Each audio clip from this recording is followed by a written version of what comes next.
Oh wow, it's been a long time. Press welcome back to circle for Mythology 2. area. Yeah. Here I What are gave we- her some hard cheese. You know what I mean?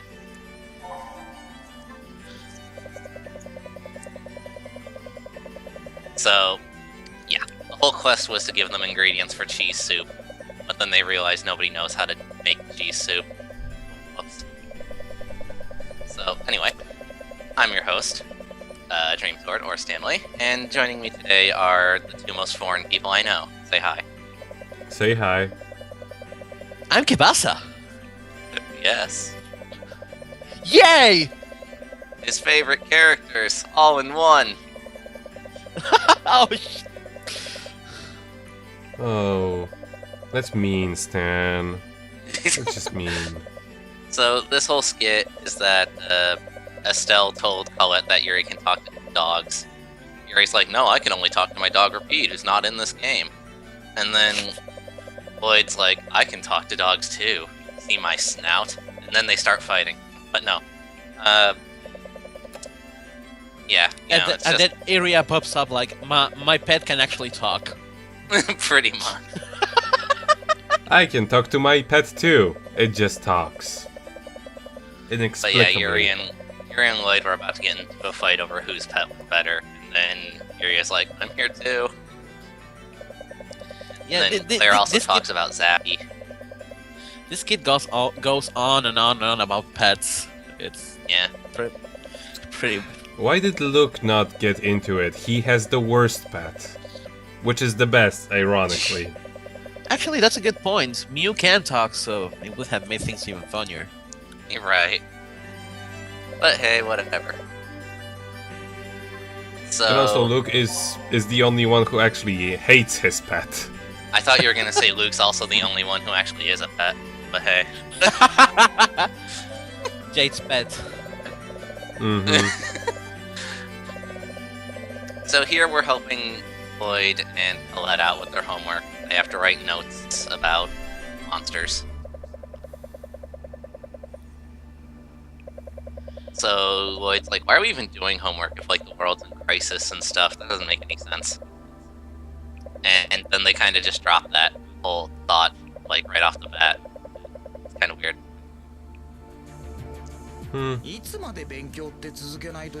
So yeah, Lloyd accepts that he's resigned to just do nothing but study for the rest of his life, apparently, at this rate. Poor guy. It's It's kind of hilarious because in the actual semi-canon sequel, he drops school as soon as possible. yeah, but he does have like a ton of homework still to do when Rain catches up to him. So, here's some of those species we had to study. Wow, how interesting.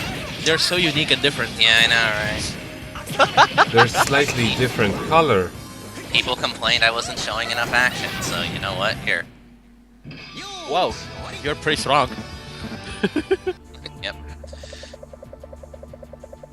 And that's the end of the quest. Like, you actually don't need to fight. It's weird. This quest is about observing monsters, but you don't even have to fight any. You just have to run around until a cutscene happens.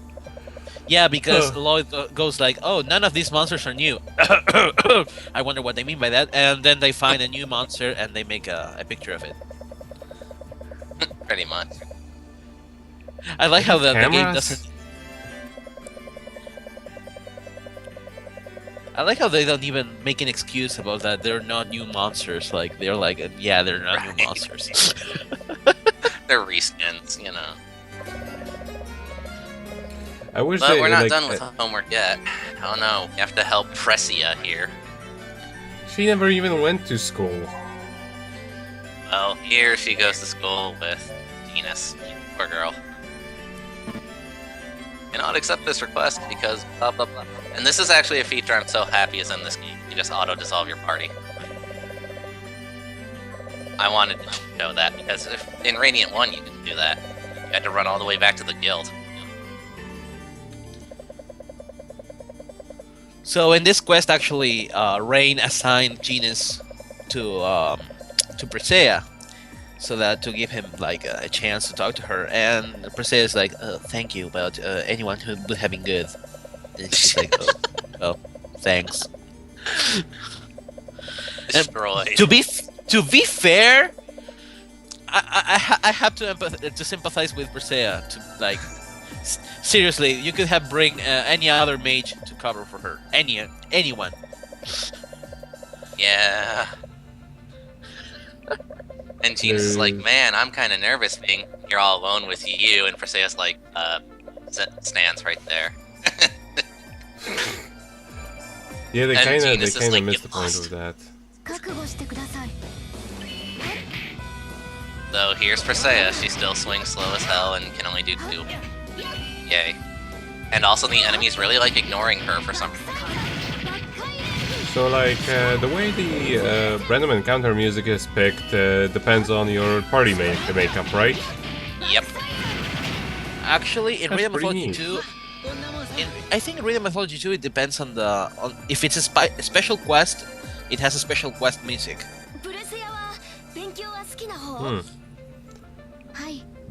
So Genus, there are- being the master of small talk here, is like, so, you like books?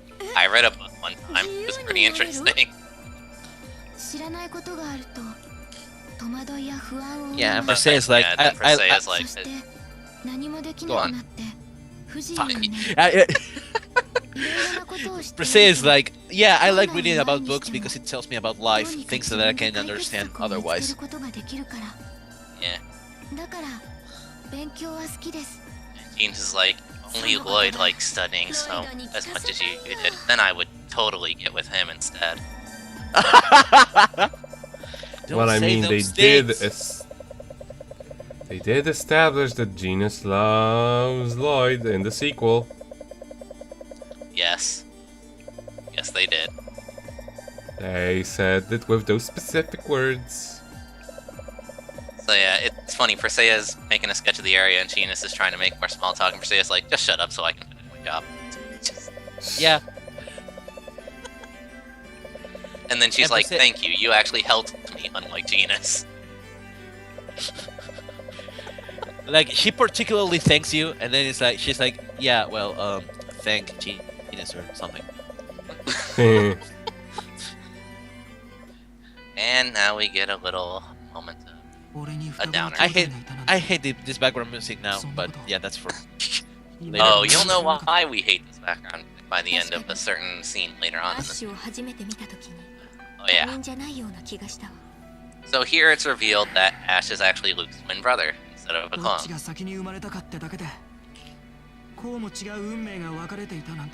And turns out Luke's actually the older twin by like a few seconds. I'm not sure why that's such a huge deal, but sure, whatever. I guess it's This is why because of lineage, maybe. Because I think Otherwise, the that music. I think the older twin gets to be the actual royal twin, and the other one it gets expelled or something. Oh wow, okay, that explains a lot. Ah, yeah. If it was the other way around, we would be hearing happy music right now. Yeah, and then Luke frickin' starts going on his short-haired downer mode that Ryo certainly loves if he's watching this. And he's like, oh, Ash has suffered so much and I've just been a pretty snowflake the whole time. I'm such a terrible person and blah blah blah. It's more of Luke just trying to feel sorry for himself and really annoying. I put up with enough of that in a piss, thanks. I actually like to see Luke in a crossover not being oh damn it! What a pain in the ass! I hate this Ash guy! You know, Well, at because least there he actually has a personality. It is a personality, it's just not one that I admit it's not very likable. So, onto a different pair, Mao and Eugene. Mao's like, I don't like traveling or other places, I'm too used to home. So Eugene's like, alright, well, I'm gonna drag you out into the wilderness and train sometime. I like how they completely ignore Big, like these are the two main important characters in Rebirth. Hmm. Right. Yay! So Crescent Mint here, Or aka maybe Kev's favorite two people. They're out here to gather materials for a relief effort because, you know, we've been saving people as we sail along. And they were like, we need 5 herbs so we can make honeydew lattes. I was about to ask what are they going to waste it on? But if it's honeydew lattes that's involved, it's fine. Because those require herbs, and herbs are important. Making honeydew lattes that require They're so herbs. important, they got the 2 characters named after herbs. Go hunt for them. Yes, I was going to say that. That's a nice pun. So they're like, do anything else? And it's like, I have food and blankets. And then they just kind of keep talking about that. So let's compare this. Symphonia characters are doing homework. Fantasia characters are trying to help with water relief. Just Yep. putting that out there. Anyway, our 2 going back options to there. the On. going back to the rebirth not having Vague in it, I like to assume that Vague is still somehow there. It's just he's just always in the background and nobody notices him. Just He actually in was in the Tales of background Theater. there. Yeah. But Nico did. for those wondering, at the end of that little skit there, Cress is like, hey, can you help us out if we need you? And you can either answer, sure, I got your back, or, I guess. And thankfully, the coin landed on yes. So, And then Cress gets a Cress. yes. How cute. And they're like, oh, great, we got all the medicine. Let's ask Philia to mix it up for us. Philia is like the most important background character that we never see do anything. Pretty much. No, like they mentioned her doing stuff, but we never see her on screen. It's pretty hilarious. Right.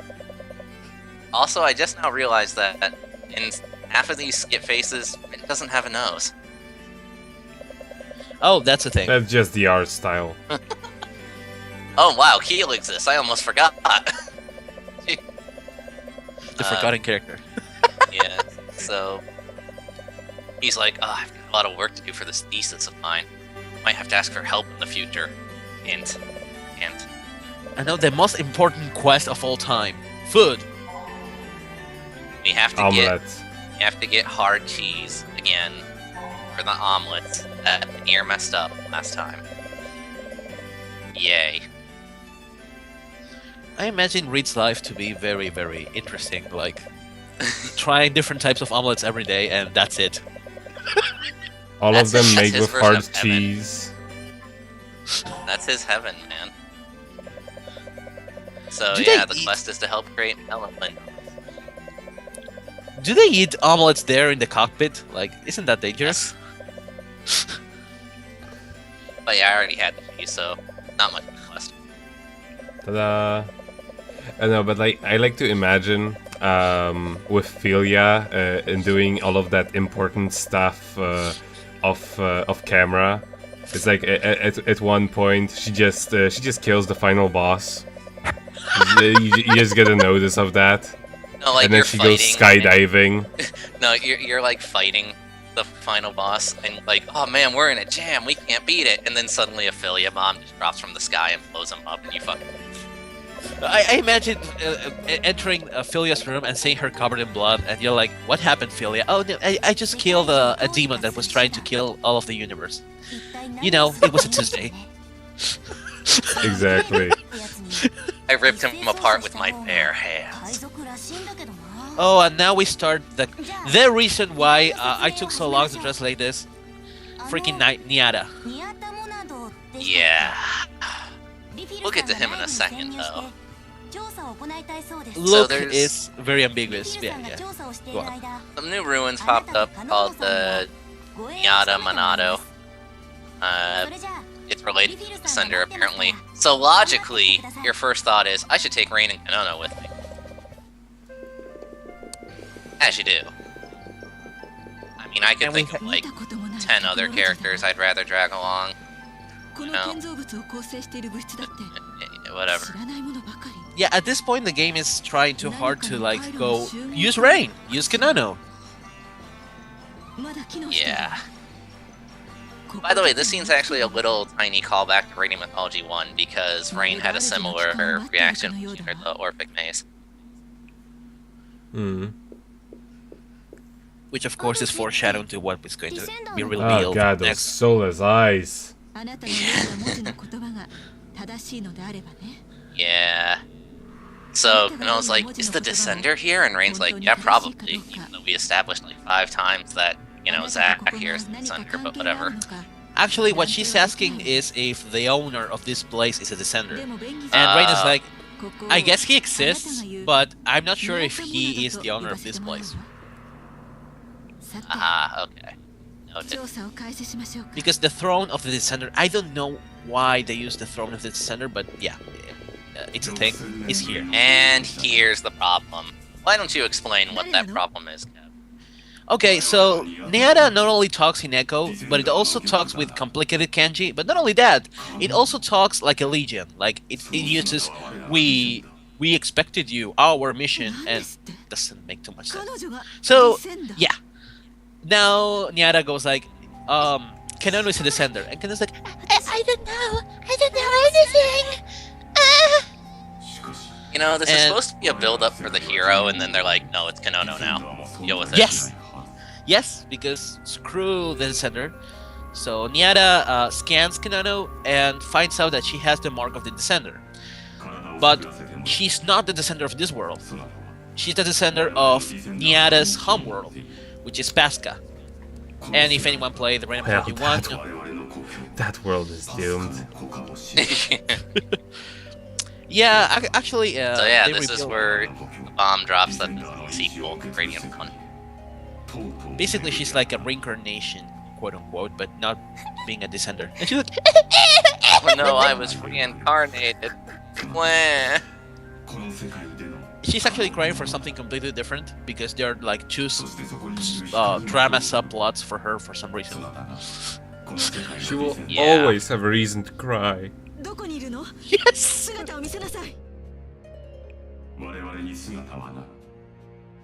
So yeah, this is all the forced drama that made everybody in Japan love Kanono. Hooray. So, Niara is actually the Descenders, not the Descenders. Niara is the place itself. Like, all that you're seeing is Niara. That circuitry, it's a circuitry for Niara's Matrix. Yes. Yeah. that thing. And again, it's like how the Orphic Maze was the consciousness of the previous civilization of Teresia, and etc. Oh, that was the thing. Yes, it was. Rain realizes that this is the world's tree, Pasca's world tree's consciousness. Moving on with the Dracula music. What is a man?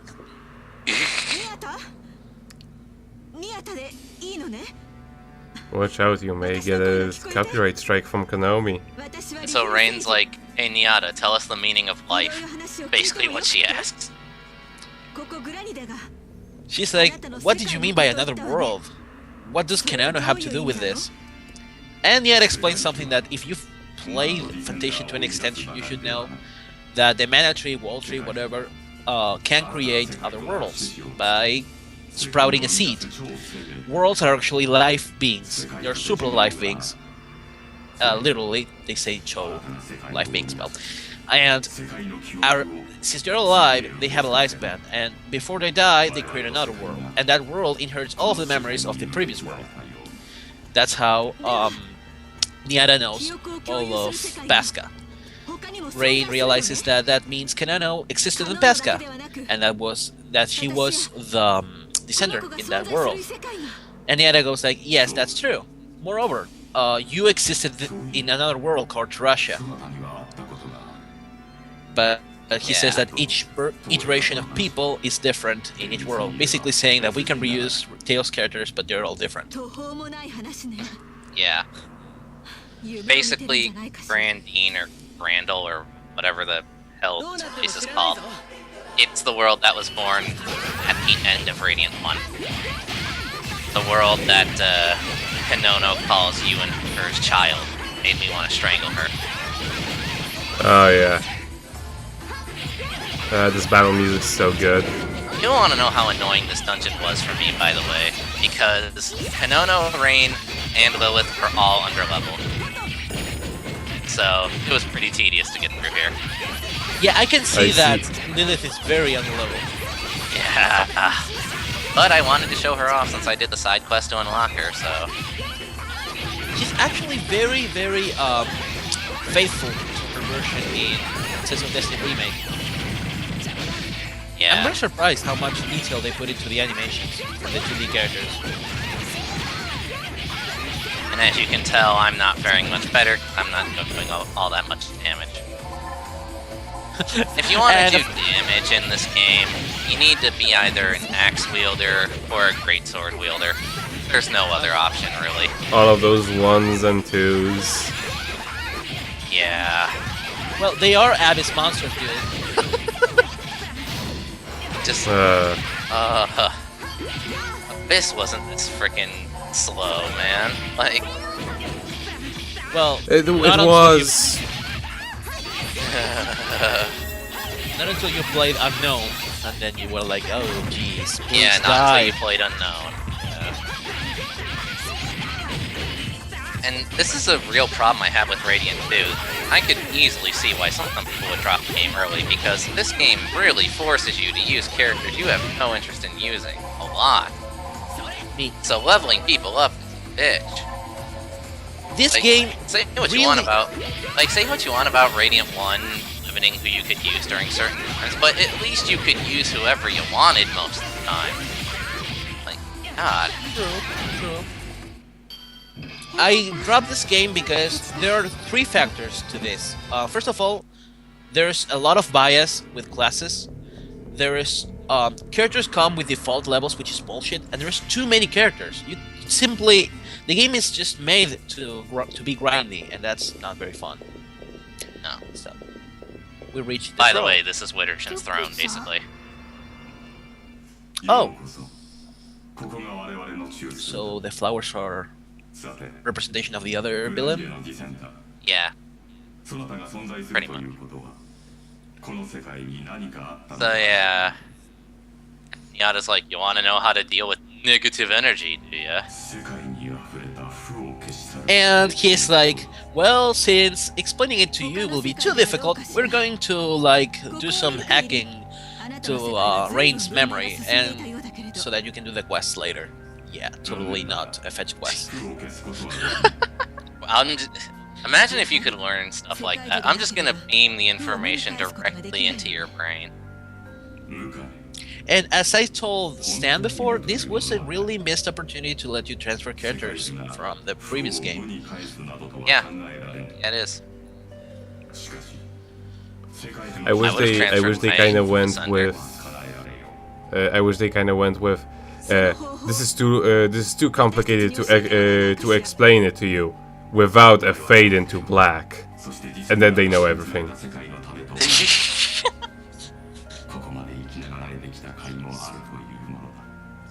So yeah, he explains that the mana tree doesn't like just throw negative energy away, but rather purifies it. So yeah, much here better. a fade into black. Yeah, there you go. So now Rain knows how to purify negativity, apparently. Well, she knows how to get the materials. Yeah. Because this is the thing, you can rewrite a character's memory, apparently, or something. We're all made of computer chips. They don't go that way until the next game, but it's very implied here.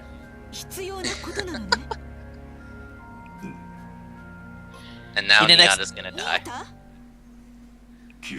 Oh yeah. Well, not die, but it's going to be like, I know too much, this plot will move forward too fast, oh no, shut down. Yeah. Or even better, this is where they would introduce Guy, and Nyada is like, this is too complicated to explain. Guy, would you? That's awesome. That would have been great, actually. And he just walks from behind the throne. Why does it have to always be me? Turns out Guy is actually the one who built the ruins. I mean, he is a freak about those machines. Hmm. He'd love this place.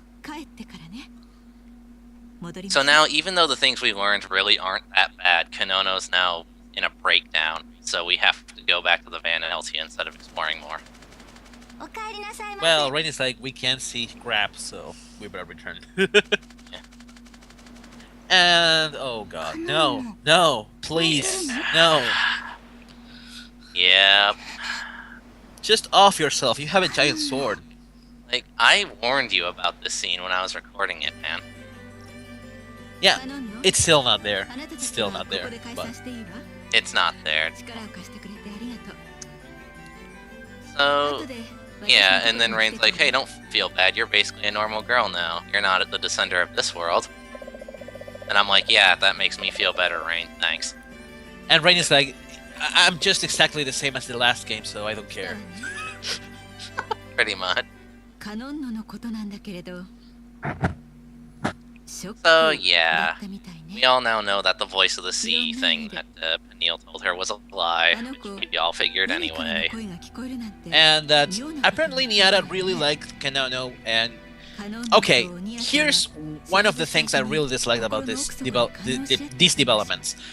Basically, we know Niara is the consciousness of Pasca's World Tree, and the World Tree felt bad about Kanono, and thought that the title of Descender made her go insane, and that was bullshit. Like, she's a perfect little girl that was pushed to her limits, apparently. So he made her not be the Descender, and when her parents died, he gave her some hope that her parents were alive by making her listen to their voices on the sea. Okay, Stan, you can explain how much it is bullshit that Pasca feels like it feels sad about Kanono destroying Pasca. Yeah, that is complete bullcrap, because if anyone remembers, in Radiant 1, the reason Pasca died was because of Kanono. So, yeah, why would Pasca feel bad about Kanono when she killed it? Because it's not her fault, Stan! She literally killed everyone else on the planet and then summoned Yogalim to eat Pasca. It's kind of her fault. Exactly. Like, it wasn't even an accident. She didn't, get into pressure and press a button. No, she killed everyone. yeah. Oh, Jesus. Oh my god.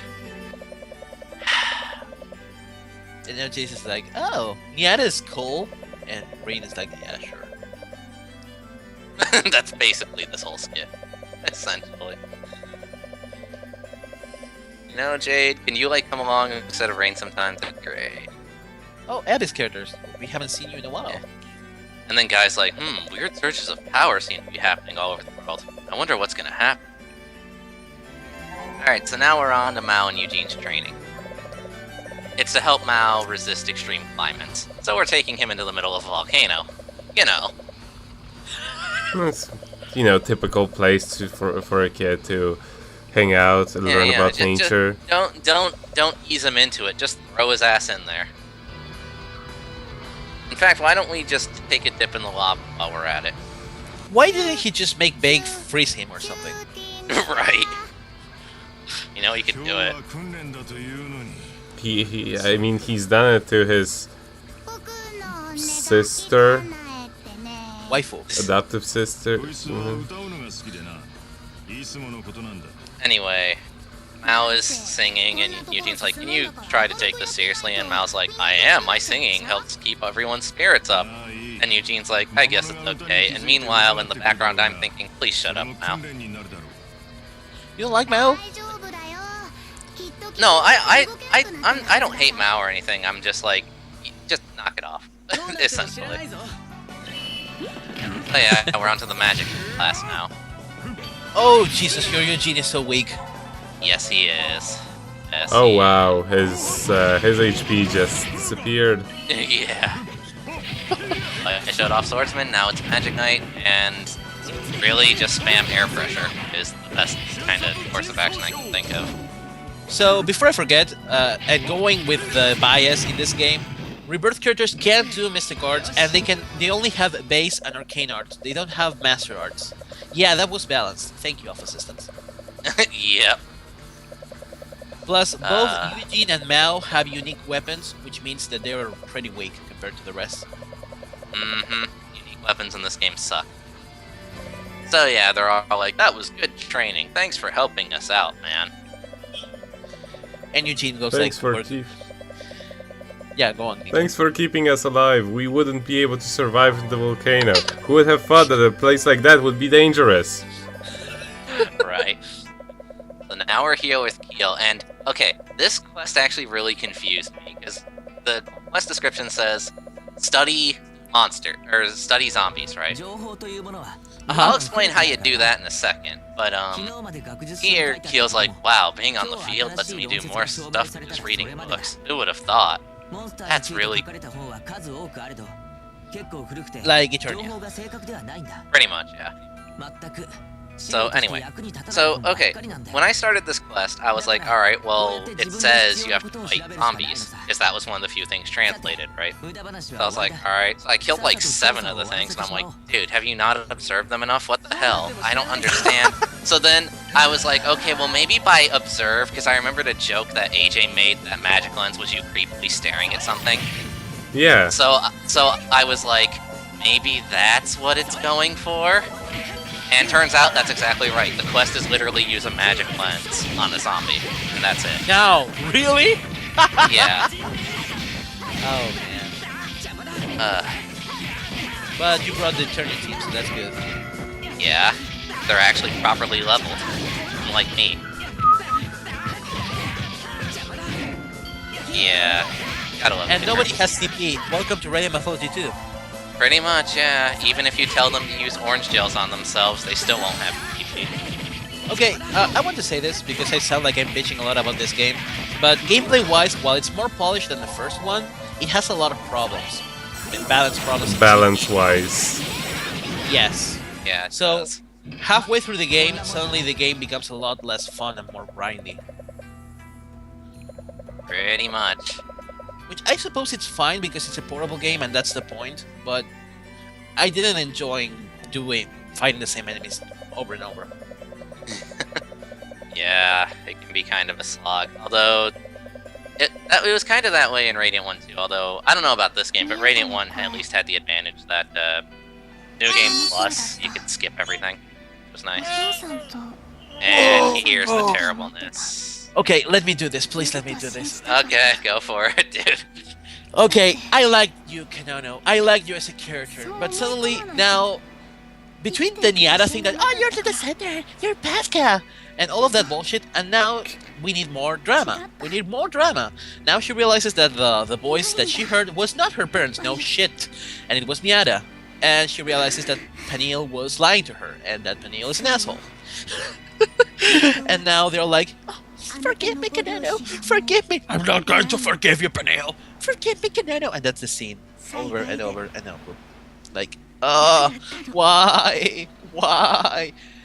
It's so forced. It's so forced. Like, you should like this character, but I don't. I liked her before you tried to make her so convoluted and loaded with so much development in 2 seconds.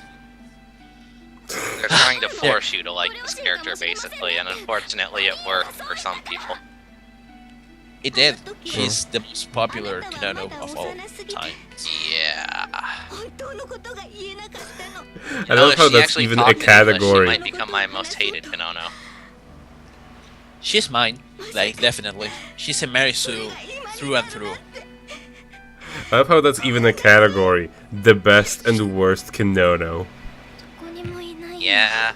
Well, hey, according to Radiant 3, every world has a Kanono now. Every Yes. single one.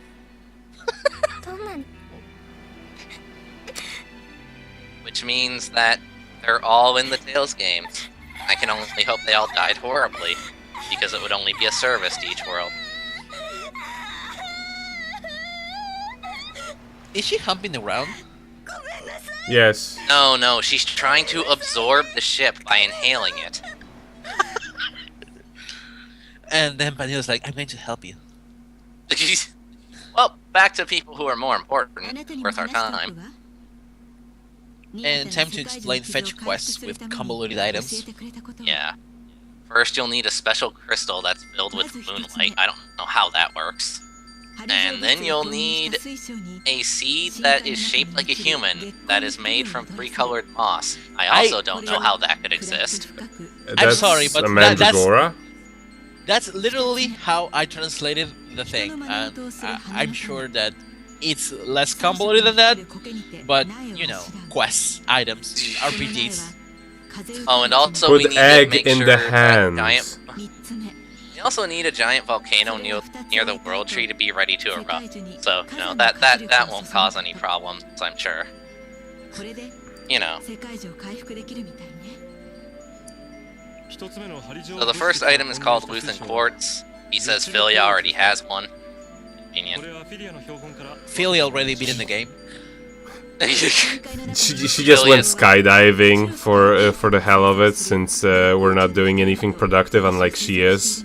Secretly, Philly is on New Game Plus, and we're all on just regular New Game. Like she has like mad levels. She's like level 200, and we're all like level 10. But when you put in her party, she's handicapped, so that you don't notice. Yeah, she perfectly purposely handicaps herself. I mean, Yes, she's she the only character. disables. She's the only character in this game that knows Big Bang, as far as I know, or I think Archie knows it too. Yeah. So moving forward, more of this. And if you Your didn't, helmet is hilarious. it is. And if you like didn't notice by now, Peniel gets a lot of scenes, Kanano gets a lot of scenes, and you are going to like these characters or you're going to hate them. Pretty much. And she explains the same thing that we inferred from the villain cutscenes and crying. Like, there's no need to hammer this on. But she goes like, I'm so sorry for lying to a child about her dead parents. Yeah, that was kind of insensitive, don't you think? Well, now she kind of hates me. But since she's Mary Sue, she's going to forgive me, and we're going to be okay. Yeah. You don't need like 12 scenes to hammer this crap in. We got it after the first time, okay? Plus, they had like 4 scenes just to establish her quote-unquote fake background. Yep.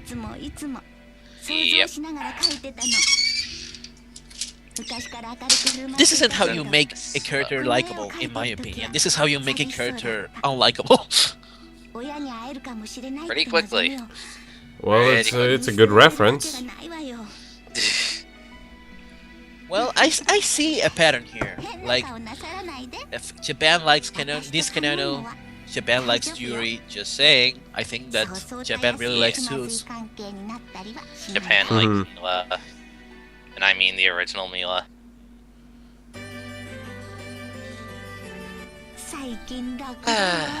And now here we're on a skip the maids. Finally something interesting. Yeah. They're all talking about cooking and how it's fun, and they want to all do like a special dish together there. Annalie brought a giant fish for them to cook. And there she is. And so then they're all like, yeah, we need to be awesome cooks so everyone can eat well and do good at their job, and you know, stuff like that. Also, before I forget, Claire's and Lilith's, I'm pretty sure that Lilith's skit face is copy-pasted from Claire's, like Woodrow's in the remake is copy-pasted from Big, because they're just so fucking similar. Pretty much, yeah, I wouldn't doubt that. So guys, this was the finale of Act 1 of the game. How did you feel about it? I'm happy that we have ended on a high note of a maid contest. Yeah, that's the highlight. I am disappointed to be How about honest. you, Kat?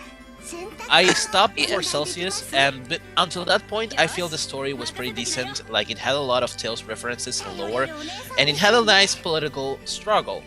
And it tried to keep all countries balanced. And then they forget about half of its cast, not half, like 90% of it, and just concentrate on the Symphonia characters in Kanono and try to do this whole negativity thing, which I don't like. So, yeah.